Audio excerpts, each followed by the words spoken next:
Bonsoir, bienvenue sur la libre antenne. Lundi, mercredi, vendredi sur metatv.org de 21h à minuit, c'est la saison 3.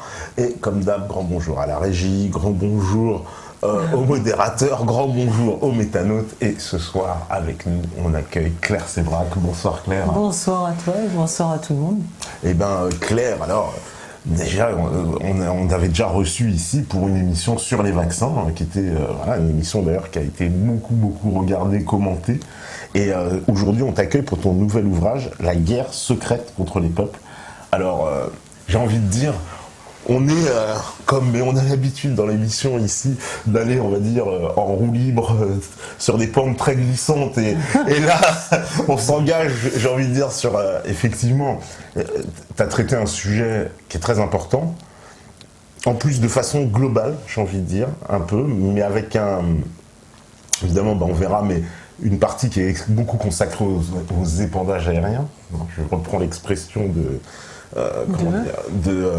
Claire Henrion, qui était venue ici, et quand on me disait donc justement de ne pas parler de chemtrail et de parler d'épandage aérien pour fixer tout de suite le débat, effectivement. Donc, le nom usuel est chemtrail, évidemment, mais on parlera d'épandage aérien. Chemtrail, c'est chemical trace, donc c'est la trace. C'est la trace, voilà. C'est la trace des épandages. Donc les fameux chemtrails, un sujet, alors j'ai envie de dire très important en préambule, parce que c'est un sujet qui pose polémique auprès de beaucoup de gens. Moi, j'en parle souvent, les chemtrails. On me dit, mais les chemtrails, c'est presque, j'ai presque envie de dire, le paroxysme du complotisme, quoi. On voyait des nuages partout, etc.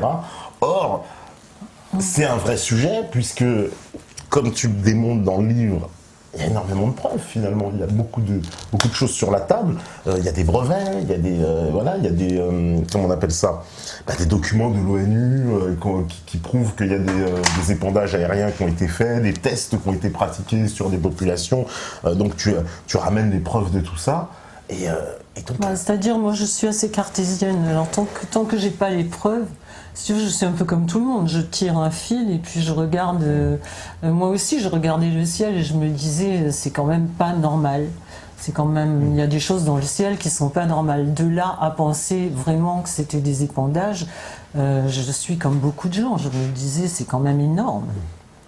Mais en fait, effectivement, quand on regarde, quand on commence à regarder et qu'on fait une vraie enquête, on s'aperçoit que les preuves s'accumulent. Donc il y a un moment où ce qu'on voit dans le ciel rejoint ce qu'on voit sur les papiers de la NASA, de la NSA, de l'armée américaine, sur les documents déclassifiés, sur les brevets déposés. Les brevets déposés, ça, alors ça c'est important parce que c'est vrai que c'est des aspects, on va dire, qui ont très peu été, je trouve, mis en lumière, le fait qu'il existe des brevets pour ces fameux épandages avec tout un tas de produits qui ont été déposés depuis des dizaines d'années. Oui, voilà, puis en plus, c'est pas un brevet. Oui, c'est pas un brevet. C'est-à-dire que quand on regarde depuis 1950, il y a eu peut-être, je sais pas, 300 ou 400 brevets déposés pour affiner la technique et on peut suivre d'une année à l'autre comment la technique est affinée pour faire des épandages, pour que ça se voit pas parce que les tuyaux vont être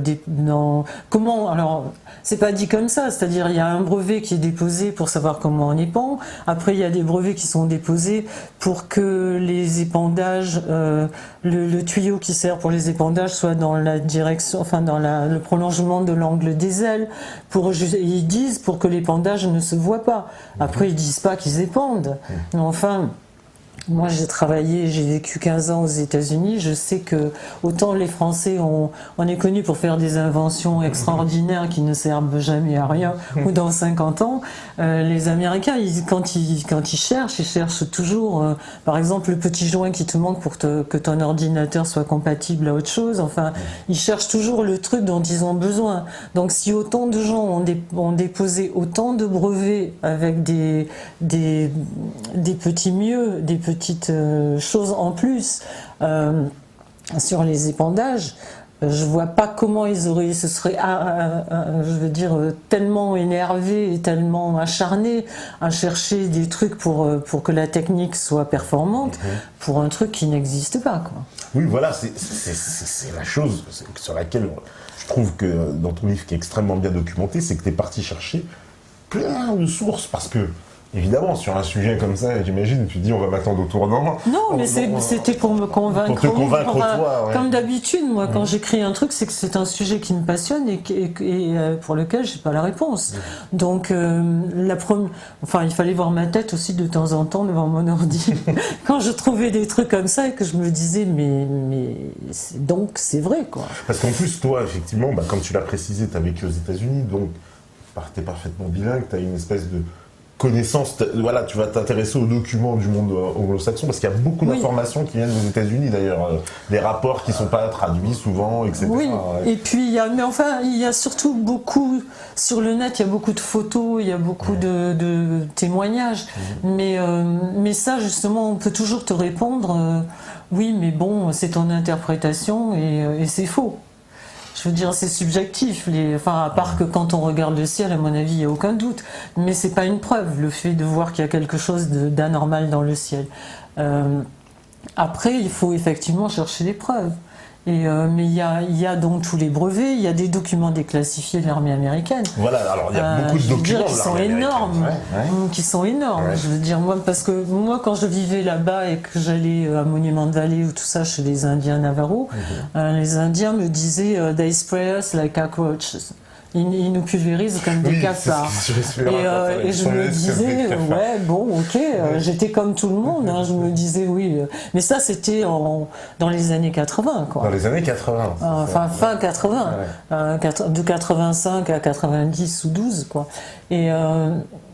Et après, là où je suis vraiment tombée raide, c'est quand j'ai trouvé les documents déclassifiés de l'armée américaine sur cette période, qui ont été déclassifiés en 2002, et qui montraient que les gens, parce que Monument Valley, c'est derrière Las Vegas, c'est derrière Grand Canyon, et donc les documents de l'armée américaine prouvent bien qu'à telle date ils ont répandu sur Vegas, à telle date ils ont répandu sur Minneapolis, à telle date ils ont répandu sur Corpus Christi, quel était le programme, ce qu'ils ont répandu, pourquoi, qu'est-ce qu'ils ont dit à la population, enfin je veux dire tout y est dans les documents. Donc c'est quand même bizarre que ce qu'on voyait à l'époque corresponde aux documents déclassifiés et que maintenant ce qu'on voit dans le ciel corresponde à ce qu'il y a dans les brevets et à ce qui s'est déjà fait. Et s'ils nous ont dit à l'époque que ça n'existait pas, je vois pas pourquoi ils ne mentiraient pas maintenant, quoi.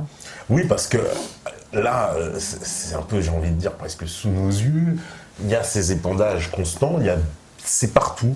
Toi, tu expliques que ça, il y a une dimension complètement internationale. Ce n'est pas un problème américain, entre guillemets. Non.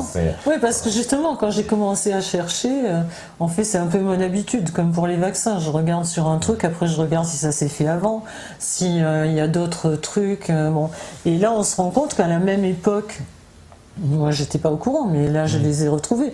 Il y a des gens qui, en Suisse, il y a eu le rapport Sutter, White Skies, en Grèce, en Allemagne, dans plein de pays, il y avait des gens qui disaient, mais c'est quoi ces trucs au-dessus de nos têtes?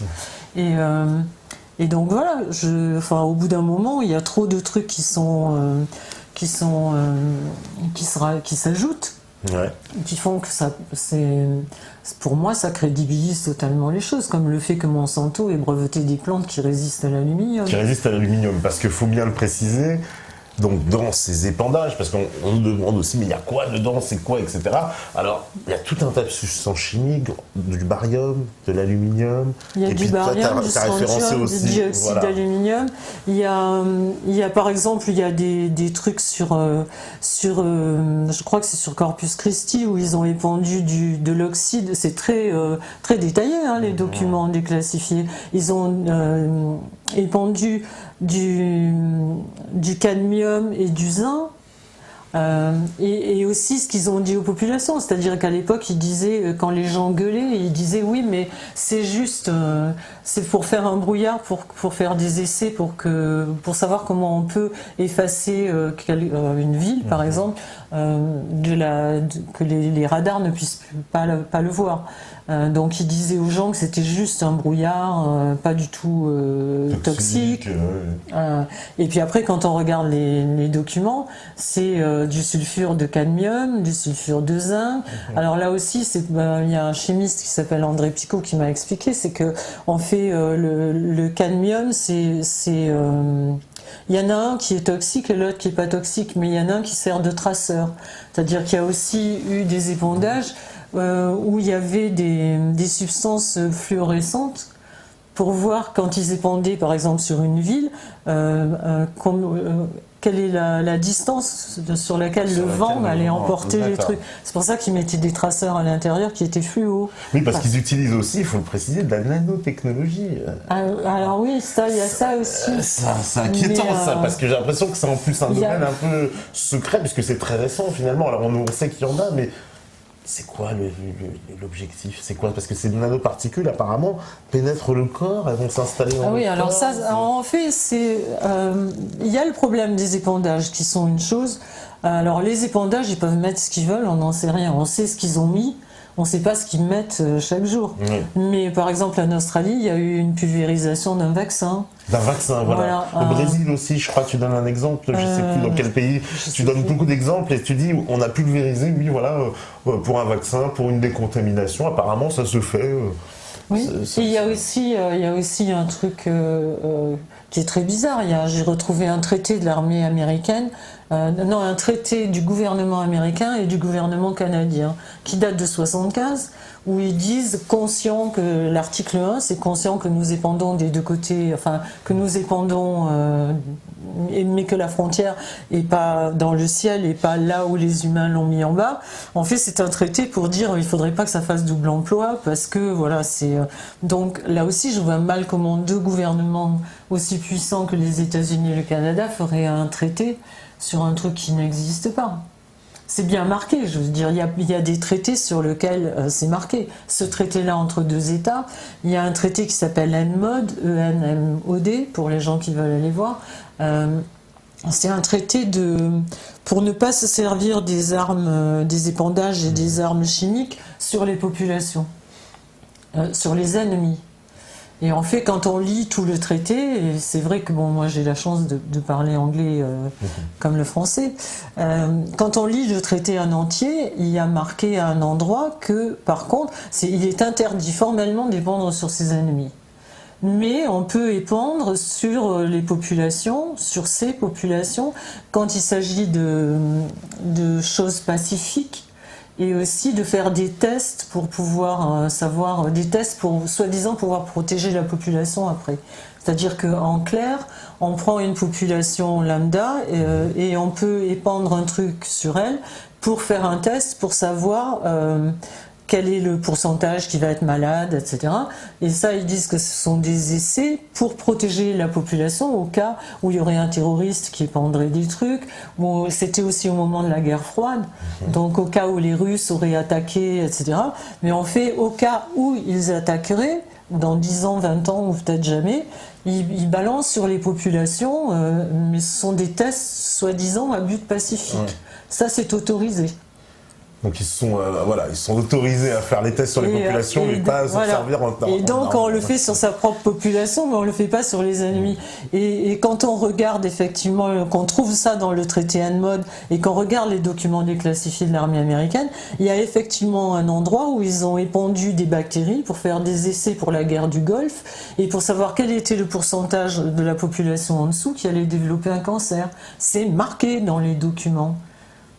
Mais c'est ça qui c'est assez hallucinant. Moi, je dois dire que j'ai passé des nuits à halluciner totalement. Oui, parce que voilà, tu mets des notes de la CIA, donc tout ça, en fait, est sous nos yeux, en fait, pour qui cherche, qui veut démontrer, toutes les preuves sont là, quelque part, qu'il se passe bien quelque chose. C'est pour ça que quand les gens me disent oui, mais c'est du complotisme, machin. Oui.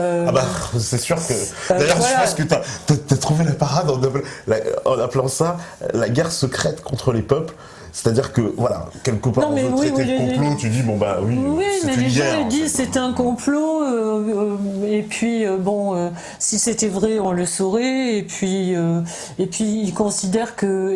Souvent, ils disent, moi j'y crois ou moi j'y crois pas. C'est pas une question de croyance. Moi, je crois pas ou je ne crois pas.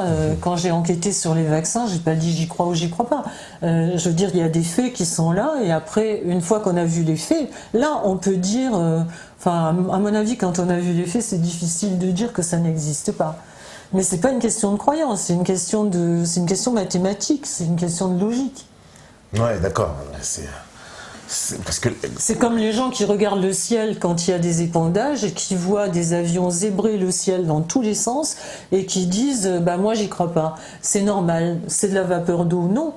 Enfin, voilà, parce que c'est le grand argument évidemment des détracteurs de cette thèse justement des chemtrails qui disent mais les avions produisent de la vapeur d'eau. Or ça s'appelle les contrails, si on va dire. Oui. Donc ce sont les traînées de condensation en fait, phénomène tout à fait naturel, j'ai envie de dire. Hein. C'est la chaleur du réacteur qui fait un phénomène de condensation. Oui, avec la température, avec la différence de température. Mais c'est très précis, c'est-à-dire que les contrails, c'est-à-dire les traînées de condensation, ne se forment que à moins 40 degrés, que par 70% d'humidité, et les avions de ligne depuis 2000 ne volent obligatoirement au-dessus, enfin à 8000 mètres d'altitude. Donc qu'est-ce que c'est? Qu'est-ce qu'on voit dans le ciel? Parce qu'à 8000 mètres, on les entend pas et on les voit pas, c'est pas possible. Non. Donc qu'est-ce que c'est que ces traînées qu'on voit de temps en temps? C'est même pas des traînées, je veux dire, on voit les avions, quand le ciel est bleu, souvent, on voit les avions arriver à un bout de l'horizon et commencer à quadriller comme ça. Et d'ailleurs, tu fais bien de préciser l'altitude parce que ces avions qui font des traînées souvent, on les voit physiquement, absolument. Ce qui signifie bien qu'ils sont pas justement à la hauteur, ils sont pas 8 on mètres. Les voit arriver, on les voit, et puis on les voit même. Il y en a qu'on voit aller au bout de l'horizon et revenir. On n'a jamais vu d'avion de ligne faire ça. C'est ce que je dis. Moi, j'ai pris l'avion pendant des années de ma vie. Je n'ai jamais vu un revenir à l'aéroport quand on avait oublié quelque chose. Je veux dire, c'est pas. Et puis en plus, moi, je suis d'une génération où à l'époque, il n'y avait que des contrails, il n'y avait que des avions qui laissaient des traces, mais la trace, au fur et à mesure que le nez de l'avion avance, la trace à la queue disparaît. Des fois, ça laissait une petite trace, et puis au bout d'un moment, la trace disparaît, mais ça ne restait pas pendant tandis que là, des heures et des heures, et ensuite ça s'étend sur le ciel comme ça. Et en plus, on voit bien les avions, ils arrivent comme ça, ils font des lignes parallèles dans les deux sens. Oui. Donc, je sais pas où. Donc, c'est pas possible que ce soit des routes aériennes, effectivement, non. Parce que au niveau des avions, puisqu'il y a des distances à respecter, on sait très bien, là, les avions seraient beaucoup trop près. Il y a un quadrillage qui fait que ça ne peut pas être des routes aériennes. Et puis il y a ça, et puis il y a aussi le fait que les avions décollent pour les mêmes destinations, décollent toujours aux mêmes heures. C'est-à-dire, par exemple, quand on va à Los Angeles ou quand on va à Rome, on sait que l'avion, par exemple, telle compagnie va décoller à 8h, l'autre à 8h10, etc. Mais sur les mêmes destinations, ils décollent au même moment. Au même moment, ouais. Or là, il y a des jours avec des avions dans tous les sens dans le ciel et des jours où il n'y en a pas. Donc ça veut dire qu'il y a des jours où il n'y a pas de trafic aérien. Oui, ça c'est... Alors en plus, c'est quelque chose qu'on observe. Souvent, il y a un ciel clair, on va dire, et c'est par temps clair que on pulvérise le plus, quoi. Que là, tout d'un coup, on se retrouve en fin de journée. Il y a les témoignages, d'ailleurs, sur toute la planète, parce que c'est ça qui est quand même assez saisissant, c'est de voir que c'est aux États-Unis, en Europe, mais aussi en Russie, parce que c'est pas que les pays de l'OTAN, parce que souvent il y avait cette croyance. Il y a beaucoup de pays qui ont commencé à voir qu'ils étaient complètement pulvérisés au moment où ils sont rentrés dans l'OTAN. Par exemple, la Croatie, le Premier ministre croate le dit clairement. Il dit que c'est à part. D'ailleurs, il a fait un communiqué qui est vraiment saignant, quoi, où il demande à l'armée d'arrêter ces gens qui font des pulvérisations au-dessus de la tête des Croates et des Serbes, et il dit bien que c'est à partir du moment où ils sont rentrés dans l'OTAN. Oui, parce qu'il y a le chef des Verts aussi serbe, qui se rebelle contre les chemtrails, lui aussi, quelqu'un. Alors, il faut préciser, ils ont essayé de l'assassiner. Il a eu des problèmes, ce monsieur. Il a été poussé dans le ravin par un camion, par une fourgonnette qui avait une plaque de police dessus. Ouais. Et il a été, on a tenté de l'éliminer, on va dire. Alors, c'est quelqu'un qui se lève contre les chemtrails en Serbie, quoi, qui explique ce problème-là. Donc maintenant, ce problème, il est vraiment général. Comment aussi on peut expliquer comment tous ces gens-là s'organisent? Parce que toi, tu nous expliques qu'évidemment, forcément, les militaires sont dans le coup. C'est pas possible autrement. Parce que comment... ce sont des avions de l'OTAN les 3/4 du temps. Après, il y a des témoignages qui disent qu'effectivement, il y a des avions de ligne low cost, souvent, parce qu'il n'y a pas suffisamment d'avions de l'OTAN. Mais en fait, en plus, c'est évidemment que tout le monde est au courant dans les élites, parce que, Qui pourrait autrement violer notre espace aérien comme ça, s'amuser au-dessus du ciel de Paris à faire des dessins si nos gouvernants n'étaient pas au courant? Parce que en Europe, enfin je prends le cas de la France, il y a eu tentative timide, on va dire, c'était quoi, il y a 2 ans, même pas, il y a 1 an à peu près de ça, il y a France 2, je crois, qui a organisé une espèce de grand reportage sur ce qu'ils appelaient la géo-ingénierie, et le terme a été évoqué, en tout cas pour la première fois, d'une reconnaissance qu'il se passait bien quelque chose, quoi. Justement, c'est pour ça que maintenant ils commencent à nous dire, mais c'est sournois, hein, parce que d'une part ils nous disent, dès qu'il y a une catastrophe climatique ou tout ça, ils nous disent voilà, c'est un avant-goût de ce qui va se passer si on ne lutte pas contre le réchauffement climatique. Et ils sont en train maintenant de nous dire, du moins aux États-Unis ils commencent, enfin dans les instances, à dire que la géo-ingénierie c'est un plan B qui est dans les cartons, dont ils se serviront le jour où ça va être, où la situation va être vraiment désespérée.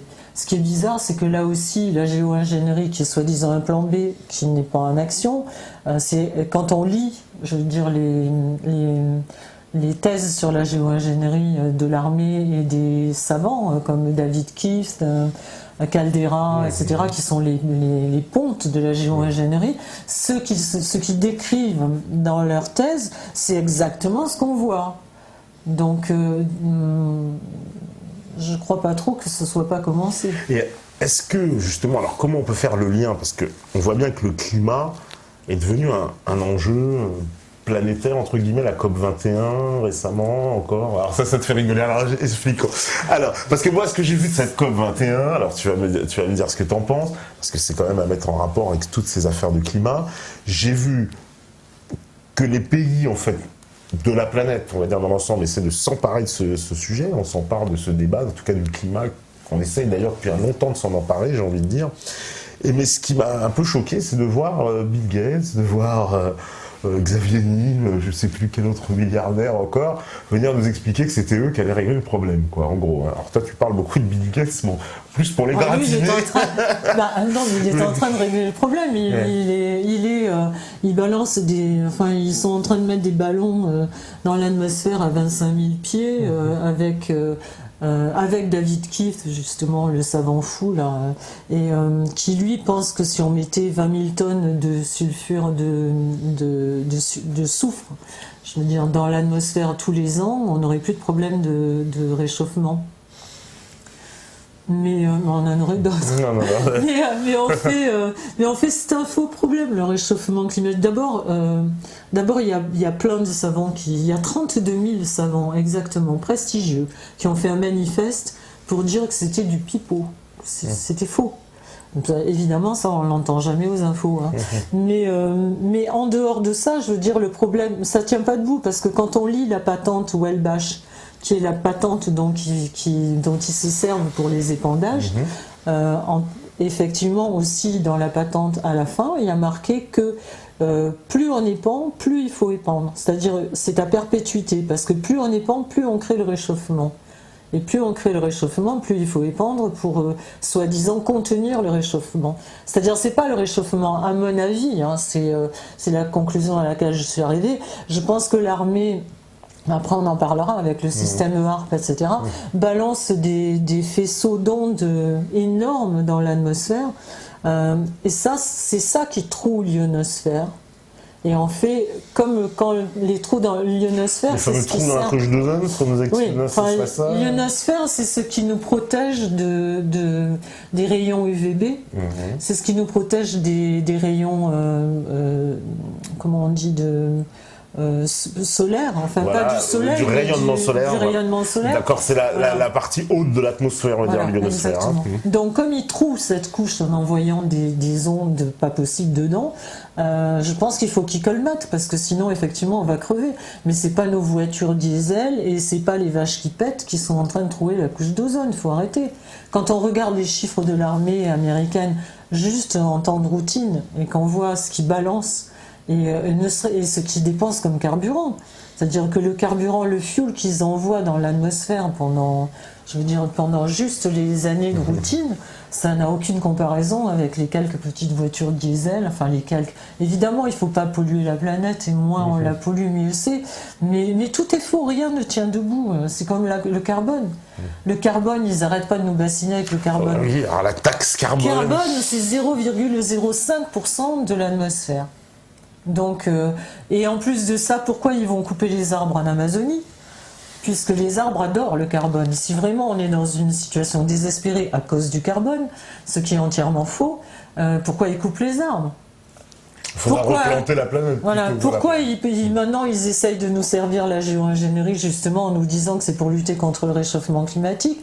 Parce que comme ça, indépendant des particules d'aluminium, les rayons du soleil vont se réfracter sur l'aluminium et repartir vers l'atmosphère.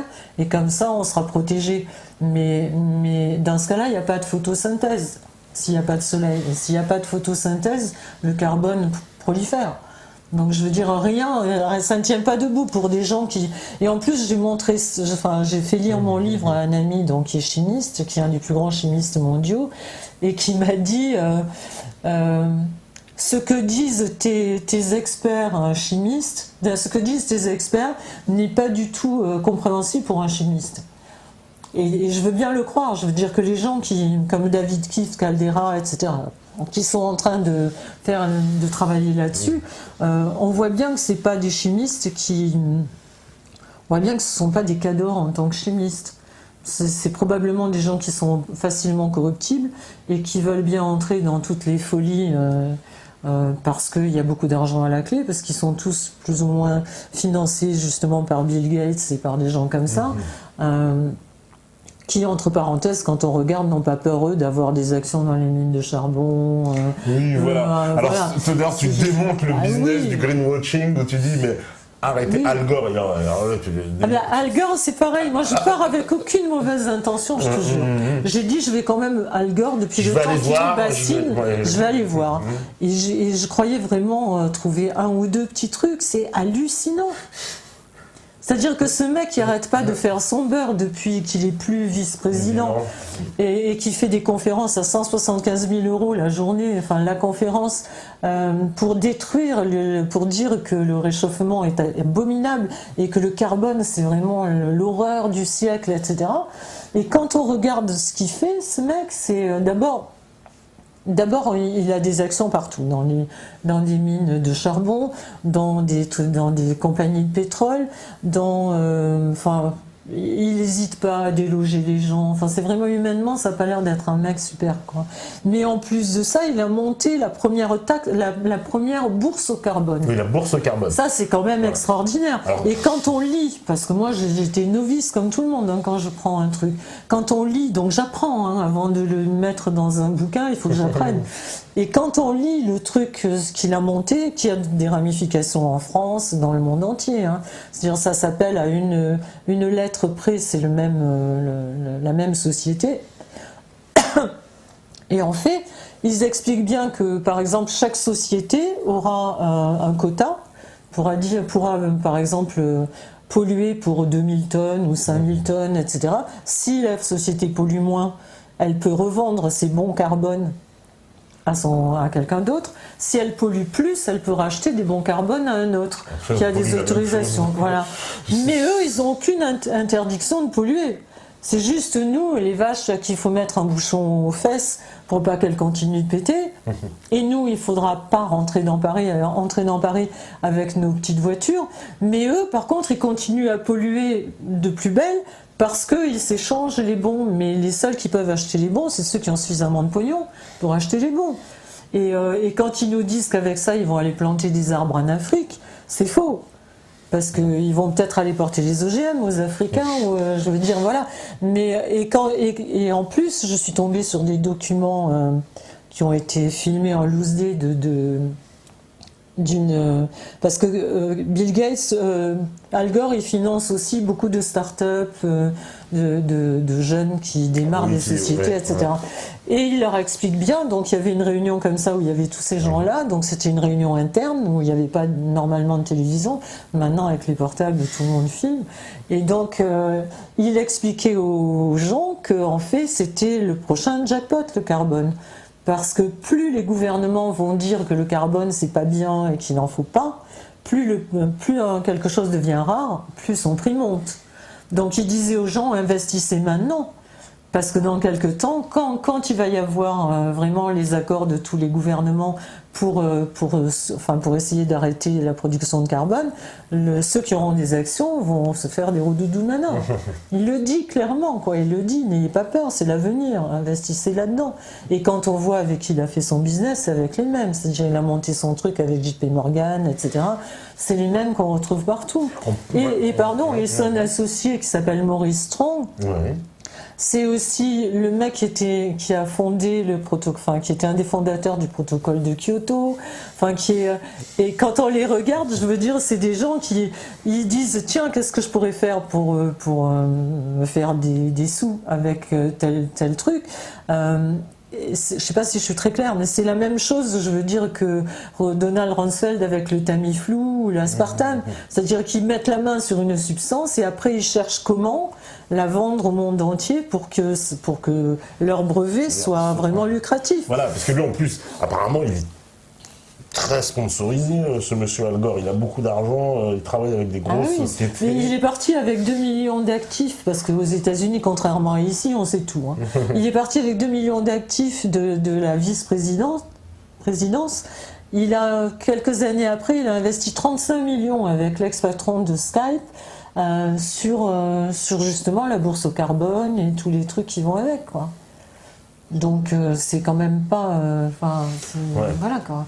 Et ce fameux Maurice Strong qui est son ami intime et qui a créé Kyoto, etc. Qui était aussi dans WWF, et lui maintenant il s'est fait gauler parce que quand il y a eu le programme pétrole contre nourriture en Irak, il a pris un chèque qu'il n'aurait pas dû prendre. Donc maintenant il s'est expatrié, il est en Chine où il exploite des mines de charbon, des centrales au charbon. Donc tu vois comme la pollution l'ennuie. L'ennui, mais alors protocole de Kyoto, parce que pour rappeler aux gens, c'est pareil, c'est un accord sur le climat qui n'a jamais abouti. Alors voilà, c'est pour ça que je rigolais pour la COP21, parce que en fait, depuis le protocole de Kyoto, c'est-à-dire ça doit faire 25 ans ou un truc comme ça, tous les ans, on nous dit qu'on espère arriver à un accord. Exactement, c'est exactement ça. Et c'est pour ça que ça m'a fait beaucoup rire, la COP21, parce que c'était évident qu'ils n'allaient pas arriver à un accord. Les États-Unis ont un peu, j'ai envie de dire, comme d'habitude, un peu savonné la planche de la conférence, puisque John Kerry, il arrive la veille en disant de toute façon il n'y aura pas d'accord. Donc, oui, mais alors c'est pour ça que c'est extraordinaire, parce que là il n'arrête pas, d'ailleurs là quand Fabius est parti, on nous a dit il part auréolé de l'accord qu'il a eu à la COP21. L'accord c'est le même qu'ils ont eu depuis 25 ans tous les ans, sauf qu'il y a juste un petit truc qui est rajouté en bas, accord non contraignant. C'est-à-dire qu'il faudrait ne pas polluer, il faudrait que le réchauffement n'excède pas 2 degrés, etc. Mais accord non contraignant, ça veut dire que si les États ne font rien, ils ne sont pas punis, ils ne sont pas obligés, donc ça ne sert à rien. Mais est-ce qu'il n'y a pas aussi derrière, on va dire, cette affaire du climat, une instrumentalisation des grandes puissances qui, quelque part, se servent de ce prétexte climatique pour empêcher le développement des autres puissances, des concurrents. On va dire les petits copains, la Chine, l'Inde, qui ont besoin de pétrole et eux aussi. D'ailleurs, ils avaient fait un truc extraordinaire, je ne sais plus à quelle conférence c'était pas l'année dernière, mais peut-être il y a 2 ans ou 3 ans, je ne sais pas. Ils avaient demandé que les États comme l'Afrique, etc., que les pays comme ça, qui eux auraient besoin de ça pour se développer, participent au paiement de la remise en état de la planète. C'est-à-dire qu'ils n'auraient pas le droit d'exploiter parce qu'il ne faut plus polluer. C'est-à-dire on leur a gaulé toutes les ressources. Mais plus maintenant, il faudrait qu'ils payent pour la pollution qu'on a faite et ils auraient en plus plus le droit de polluer puisque ce sera interdit. Donc c'est, je veux dire, c'est comme d'habitude. Hein. Oui, parce que là, on voit bien que les Chinois sont un peu vent debout en disant bah non, mais nous. Parce qu'on a l'impression que c'est vraiment ça, de contraindre les autres à freiner le développement, en disant bon bah nous on est développés, on a pollué, bon bah maintenant plus personne ne pollue. Quoi. Oui, mais c'est juste une histoire de gros sous, c'est-à-dire qu'ils ont pillé les ressources de ces pays-là, même enfin je parle du moins de l'Afrique, etc. Mais ils veulent pas en plus que maintenant ils leur fassent concurrence. Oui. C'est-à-dire ne vous développez pas, parce que si maintenant vous le faisiez pour votre compte, ça ferait concurrence à ce qu'ils ont, eux, comme matière première à écouler. Donc c'est juste une histoire de pognon. Voilà. Il y a des écrits superbes de Dominique Guillet, qui est le patron de Cocopelli, qui lui connaît bien la nature, la terre, etc. et qui s'appelle d'ailleurs Carbone mon amour, pour expliquer il est classé dans les sites conspirés, Cocopelli, je sais pas. Oui, bah il est dans des listes, il apparaît à nos côtés. Mais le problème, c'est que on vit une époque où dès qu'on dit un fait scientifique, si ça va pas vers la pensée qu'on nous ordonne d'avoir, on est complotiste immédiatement. Après, on est alors je sais pas si c'est dans l'ordre, mais on est fasciste, antisémite, islamophobe, homophobe, ce qui n'a rien à voir, mais bon, c'est comme ça. Ouais, parce que le pauvre Cocopelli, pour rappeler, donc c'est une association qui sauve les semences anciennes, mais qui emmerde dedans beaucoup de monde. Voilà, et qui sont, ils ont, on va dire, un certain nombre de procès des grandes sociétés de l'agroalimentaire et aussi politiques, parce que visiblement, ils ont l'Union européenne sur le dos, l'État français, enfin, ils ont beaucoup de gens qui... c'est la même clique, hein. C'est la même clique. Mais là, Cocopelli, ils vont encore les avoir sur le dos, parce que le grand... Alors, il y a deux jackpots, là. C'est le carbone, évidemment, avec la bourse au carbone. Et l'autre jackpot, c'est toutes les semences qui, soi-disant... Alors, dans les brevets de Monsanto, il y a marqué « résistante à l'aluminium ». C'est vraiment marqué. Parce que le brevet, je les ai lus. Je les ai vus, quoi. Mais il y a aussi... il y a trois... Enfin, en fait, il y a Monsanto, il y a Syngenta, Bayer, bon, ce qu'on connaît, hein, les grands chimistes semenciers. Et il y a aussi une compagnie qui est basée en Israël. Et en fait, ils ont déposé mais des milliers et des milliers de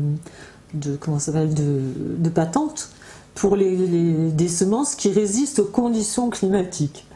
Déjà, c'est extraordinaire parce qu'il faudrait savoir ce que ça va être les conditions climatiques. Parce que je ne crois pas qu'un réchauffement de 0,5 degré fasse crever les poireaux. Sinon, ça se saurait, quoi. Donc voilà, mais c'est juste le prochain jackpot. C'est-à-dire que, indépendant de l'aluminium, les 3/4 des jardins potagers qui ne sont pas couverts et qu'on ne va pas arroser avec de l'eau pure, ça va crever. Donc ces gens-là vont avoir la main mise sur notre indépendance alimentaire. C'est-à-dire qu'ils vont pouvoir, de la même façon que Monsanto avait vendu les semences hybrides qui contenaient le Roundup, et donc qui faisait que les semences, tout ce qui était autour était détruit, que la seule plante qui poussait, c'était celle qui contenait le pesticide. Et on voit bien ce que ça a fait, hein, puisque maintenant les terres sont complètement appauvries. Enfin, je veux dire, l'état de la planète est vraiment catastrophique. Il faut parler avec Claude et Lydia Bourguignon, avec Dominique Guillet, avec tous ces gens-là qui vous diront dans quel état est la Terre maintenant. Et donc ils savent très bien que s'ils continuent à polluer la Terre comme ils le font, il n'y aura plus d'insectes comme les abeilles pour polliniser. La Terre est dans un état lamentable, il n'y a plus rien qui pousse, et en plus ils balancent de l'aluminium sur nous. Donc c'est sûr que les seules semences qui vont pousser vont être les semences résistantes à l'aluminium. Mais il y a une espèce de, quand même, j'ai presque envie de dire, de folie meurtrière, puisque ces gens qui balancent, on va dire, ces épandages, eux-mêmes, ça leur retombe dessus. Enfin, non. Mais ça, c'est la question que tout le monde dit. Mais... Ah non, oui, c'est une question. Mais bien sûr. Les mecs aussi se balancent. Mais bien sûr, je veux dire, mais sauf qu'il faut comprendre une chose, c'est que ces gens-là ne sont pas comme nous, ils sont pas dans l'optique de sauver la planète. Et ils ne sont pas dans l'optique de se protéger d'un truc qu'ils pensent être bien. C'est-à-dire que l'appât du gain, c'est comme si tu dis à un pédophile, c'est pas bien d'aller violer les enfants. Entre le fait qu'il l'entende bien que c'est pas bien et qu'il n'a pas envie de le faire, et la pulsion de le faire, il va quand même le faire. Et ces gens-là sont des gens qui sont qui ne voient que le fric, et il faut bien le dire aussi, il y a quand même un côté un peu le fait qu'ils se prennent pour Dieu. Ils considèrent que la création c'est de la merde et que ils pensent pas que ce soit une mauvaise chose pour la planète. Eux. Tu comprends? C'est ça le problème. Eux, ils pensent que s'ils polluent avec telle substance, de toute façon, ils vont pas lier ça avec une autre substance chimique. Pas grave pour eux. Hein.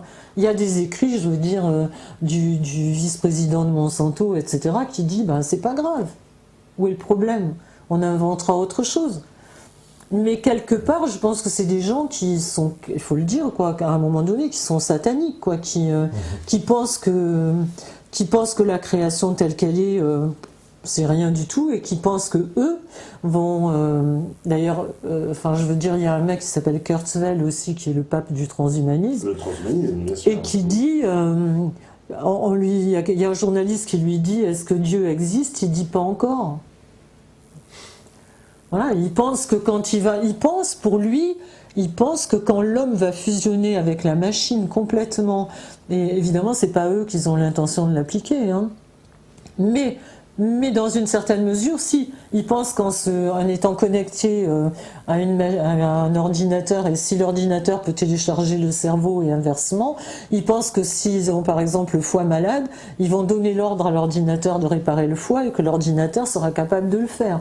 Donc à plus ou moins longue échéance, ils pensent qu'ils vont devenir peut-être pas immortels, mais c'est le vieux rêve qui revient, de dire qu'ils vont peut-être vivre 200, 300, 400 ans. Ah oui, parce mais ils le croient croient vraiment, c'est-à-dire qu'il faut aller voir la tête, faut aller voir les vidéos de ces gens-là et comment ils parlent. C'est-à-dire qu'ils sont complètement possédés par leur truc et ils pensent que l'avenir c'est ça. Et puis il y a beaucoup d'argent à la clé aussi, hein, je veux dire, c'est des gens qui touchent de partout. Parce que le grand problème de cette, on va dire, d'aller vers ce transhumanisme, presque inévitablement, c'est qu'au bout, il y aura quoi? Un contrôle des naissances? C'est ça le but recherché? C'est-à-dire un contrôle total des naissances? Parce qu'une fois qu'on va mettre on voit bien où on est là, on voit bien où on en est. D'un côté, c'est pour ça que moi j'essaye toujours de faire des livres où il y a une analyse et toutes les preuves accumulées, mais après quand on les met, le problème de notre société c'est que on apprend un truc un jour, un autre truc le lendemain et qu'on fait jamais le rapprochement entre tout ça. Et en fait, quand on regarde ce qui se passe, quand on met tout bout à bout, c'est peut-être le plus dur, mais c'est ce qui est vraiment révélateur. On se rend compte que d'un côté, les pesticides, les ondes, etc., rendent les gens complètement stériles. C'est-à-dire maintenant les chiffres de la stérilité sont le nombre de gens autour de vous qui disent mes enfants voudraient bien avoir un enfant, mais ça fait 3 ans qu'ils essayent, ils n'y arrivent pas. On n'entendait pas ça avant. Je veux dire, donc d'un côté les gens deviennent stériles, de l'autre on leur balance des trucs sur la tronche, nous balance des trucs sur la tronche qui sont pas plus les ondes, plus toute la pollution qu'on subit, alimentaire santé, etc. Et donc, ça va éradiquer beaucoup de monde, on le voit bien. Tout le monde a des gens autour de soi qui ont des maladies chroniques. Là aussi, c'est une hypocrisie sans nom quand on nous dit mais le problème de la sécurité sociale et tout, qu'ils arrêtent de nous rendre malades avec des maladies qui durent 10 ans, 20 ans, 5 ans, et peut-être que le trou de la sécu sera moins grand. Hein. Mais voilà, on prend jamais le problème au départ, quoi. Et donc, d'un côté, ils rendent les gens stériles. D'un autre, ils en rendent beaucoup malades, ils en éradiquent une grande partie. Et où va l'argent de la recherche quand on regarde? Il va où? Il va au transhumanisme, il va aux nanotechnologies, il va à la microbiologie, il va à la manipulation génétique. Et c'est-à-dire que quand on voit d'un côté les gens seront stériles, et de l'autre, on fait des recherches sur l'utérus artificiel, sur la manipulation génétique, sur les nouveaux spermatozoïdes là, trouvés par Bill Gates. Donc il y a quand même une volonté d'éradiquer l'être humain tel qu'il est, la création telle qu'elle est, et de créer un monde où ils seront aux commandes et où ils pourront fabriquer les esclaves qui leur vont, quoi. Parce que, il faut bien le préciser, une nouvelle qui va dans ce sens-là, c'est que récemment, enfin c'est l'INSEE ou je ne sais plus quel organisme qui a indiqué que l'espérance de vie avait baissé en France. Ah oui, mais ça fait longtemps, moi, Sylvie Simon me l'avait dit. Bah ça vient de quand sortir je l'ai pour connue. nous.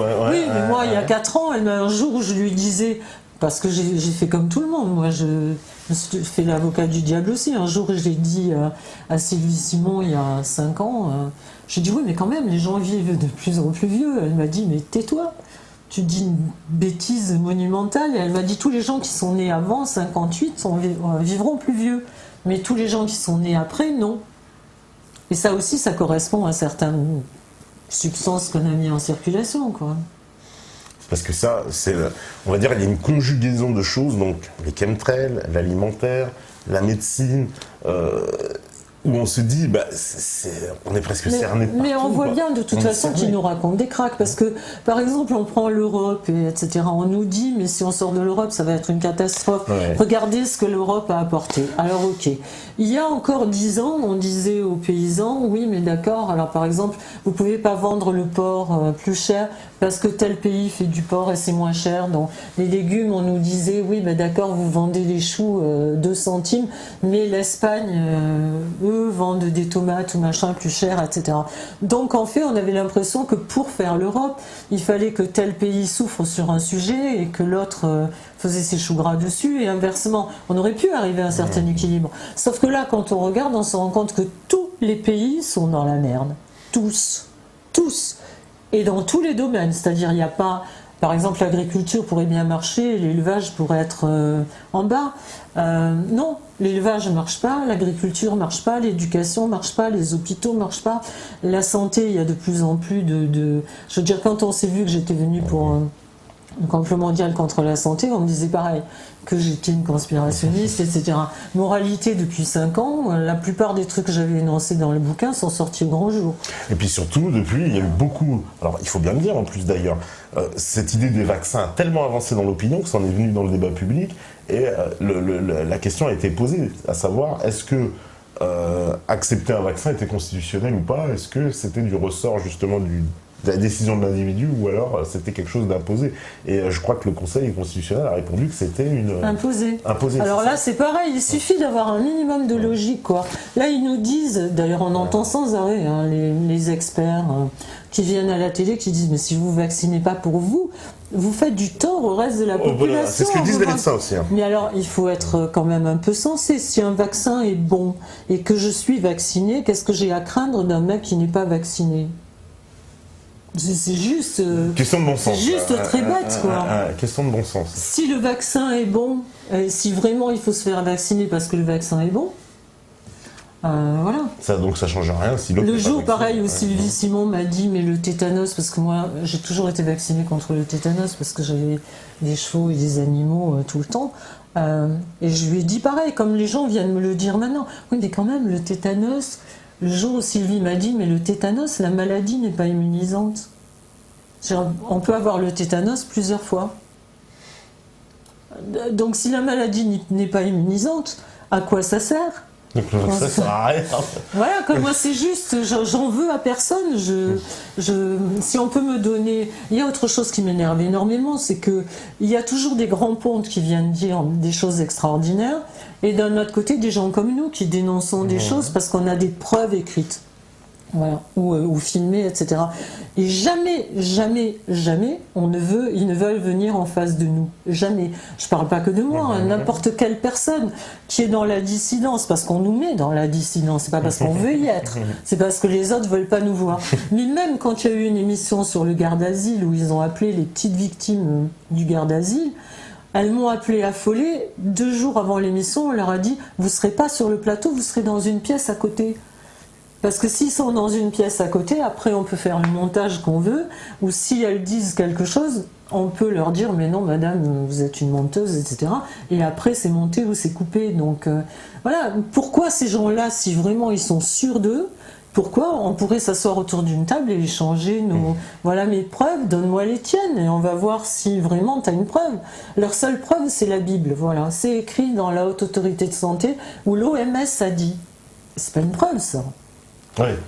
D'un côté, il y a des études sur 15 000 personnes où il y a des documents déclassifiés de l'armée américaine, avec le sceau de l'armée américaine, etc. Ça, c'est une preuve pour moi. Le fait qu'on me dise bah non, ça n'existe pas, je suis pilote, si ça existait, je saurais. Bah non. Parce qu'il y a aussi des pilotes qui viennent me voir pendant les conférences et quand les gens me posent ces questions à la fin, il n'y a pas longtemps à Nancy, il y en a un qui s'est levé qui a dit moi je suis dans l'armée de l'air, il n'a pas dit qu'il était pilote et c'est vrai. Voilà. Oui, parce qu'ils sont obligés de leur marquer les pilotes. Pas tous, parce que là je veux dire, je peux que m'appuyer sur les témoignages de mécaniciens et tout ça, de gens qui ont parlé et qui disent comment ça peut être mis à l'intérieur comment les circuits sont faits à l'intérieur de l'avion.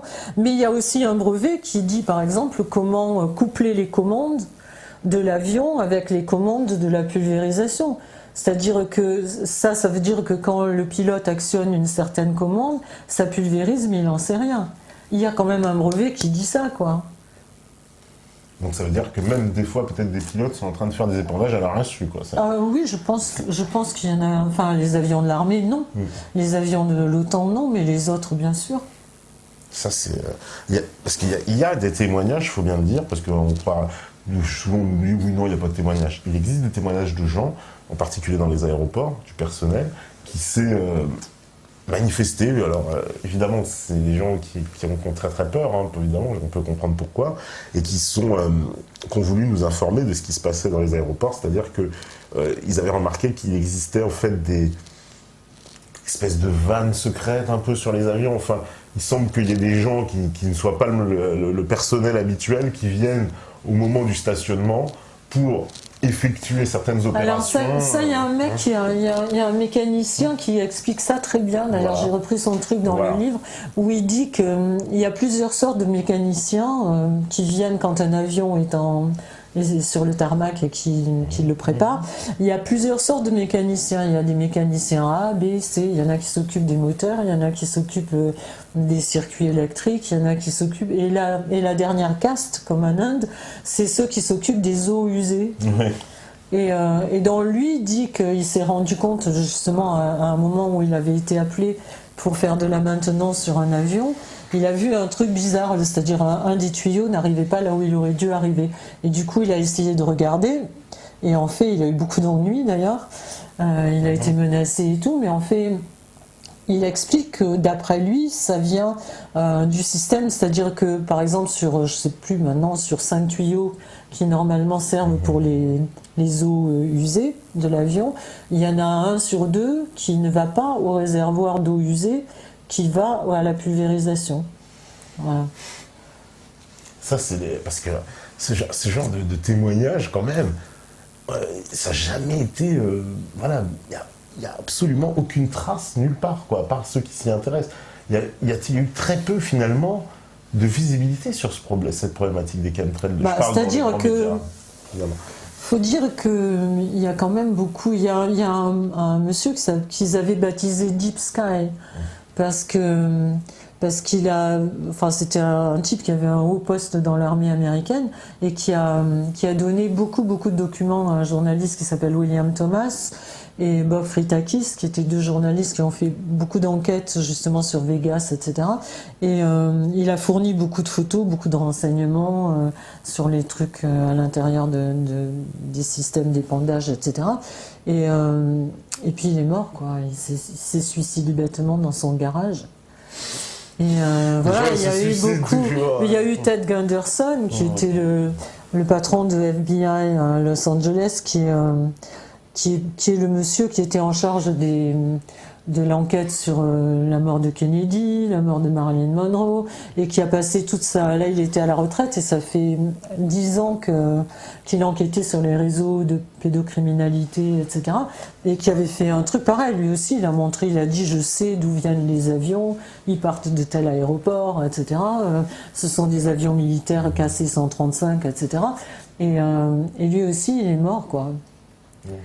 Donc, Ils meurent tous un peu bizarrement à chaque fois. Cette affaire des chemtrails. Alors, juste un petit mot, en France, il y a des associations qui sont emparées du sujet. Il y a la CEPICA. ouais, il y a Ciel Voilé, il y a la CEPICA, il y a Actu Chemtrails. Ouais. Donc Ouais. c'est quelque chose qui est en train de on va dire quand même, il y a une prise de conscience qui est en train de se faire un peu sur cette problématique. Bah, alors là, par exemple, je suis allée faire des conférences à Avignon et à Nice. Et comme tout marche bien en France en ce moment, quand on m'a amené à la gare d'Avignon pour aller à Nice, le train était parti. Mais en fait, on est arrivé à 10h01 et le train devait partir à 10h14. Et donc on a dit, mais pourquoi le train c'est juste une aparté, ça pourrait. Et on nous a dit, ah, mais il est parti. On dit, oui, mais pourquoi? Ah, ben, on a changé les horaires, donc le train est parti à 10h. Voilà. Et donc la personne qui organisait la conférence a été obligée de m'amener en voiture d'Avignon à Nice. Et quand je suis arrivée à Nice, j'ai vraiment eu aucun problème à dire aux gens que les chemtrails étaient vrais, parce que tout ce qui était venu en voiture ou en train, c'était hallucinant. Le ciel entre Avignon et Nice était zébré, mais de partout, quoi. Il y avait des trucs extraordinaires, comme les franges qu'il y avait sous les vieux canapés. Là. Ouais. Il y avait des trucs comme ça dans le ciel, il y avait des trucs incroyables. Ça s'amuse beaucoup, donc avec en plus les forts. Et quand je suis allée à Nancy, il y a un monsieur qui m'a amené un bocal. Pareil, le matin, il avait promené son chien 2 jours avant. Et il a sorti son chien le matin et toute la campagne était recouverte de fils blancs. Oui, de filaments. Alors ça, c'est des choses aussi qu'on a retrouvées souvent, qui sont à mettre en rapport avec les chemtrails. Des matières qu'on retrouve comme ça, qui sont des espèces de polymères, tu nous dis, qui sont... Oui, bah en fait, il y a des chercheurs dont une femme qui s'appelle Staninger, qui est professeur, hein, qui est entouré de plein d'autres chercheurs, et qui ont comparé, ils ont essayé de comparer ces filaments, d'ailleurs les filaments qui sont des résidus de chemtrails et ceux qui sont dans les gens qui développent la maladie des morts-gelons. Ouais. Et ils ont comparé ces fils à la base de données du FBI. Aux 900 fibres qui sont dans la base de données du FBI, et il n'y en a aucune qui correspond à ça. C'est-à-dire, c'est soi-disant, enfin c'est un mélange de cellulose, de polymères, de nanoparticules, on ne sait pas trop, quoi. Parce que ça, c'est pareil, cette maladie du morgelon, donc c'est des gens sur qui il apparaît des espèces de fils qui sortent. C'est des plaies. C'est des plaies vraiment dégueulasses, et au milieu des plaies, il y a des fils qui sortent et qui poussent. Alors là, c'est pareil, c'est comme les gens qui ont des effets secondaires des vaccins, on leur dit, moi, c'est des gens qui ont la paranoïa, une certaine paranoïa, qui pensent qu'ils sont envahis par des vers ou des bêtes, et qu'il faut mettre directement dans des instituts pour les maladies mentales. Mais en fait, non, je veux dire, il y a vraiment des gens qui ont des fibres qui poussent, quoi. Ouais. Et ça, ils n'ont pas d'explication, oui, parce que j'ai vu, oui, c'était un peu tordu, on me disait, la médecine nous dit c'est des maladies, oui, voilà, mentales, mais bon, quand ça explique pas qu'on a des plastiques qui sortent. Non, mais je pense pas que quelqu'un soit assez malade pour avoir envie d'avoir des... Et puis comment il ferait pousser des fils de leur plaie, quoi. Ça n'a pas de sens, ouais. Et puis il y a quand même... il y a une société aux États-Unis qui a été fondée, où il y a une association où il y a, je sais plus, 60 000 personnes. Et ils considèrent que c'est qu'une petite partie, parce qu'il n'y a pas forcément des fils qui sortent aussi, mais il y en a beaucoup. Donc, et Staninger dit qu'en fait, c'est pas parce qu'on n'a pas la maladie des morts-gelons. Elle pense que d'après ses études, c'est l'exposition aux nanoparticules qui produit ça. Mais elle dit que quand ça sort comme ça, c'est que le corps rejette les nanos. Mais c'est pas parce qu'on n'a pas la maladie des morts-gelons qu'on n'est pas infesté de nanos. Parce qu'il y en a qui les assimilent. On va faire la petite pause, c'est l'heure, la régie elle est prête, c'est magnifique. Voilà, donc on va boire du thé, espérons qu'il n'y a pas de nanoparticules dans mon thé. Il y en a partout. Il y en a partout, il paraît. Ouais. Donc vous êtes infectés, ça me fait penser à certaines séries télévisées, tout ça. Alors en tout cas, on va faire la pause, on revient juste après, c'est toujours la Libre Antenne, c'est sur Beta TV, c'est la saison 3, à vous la régie.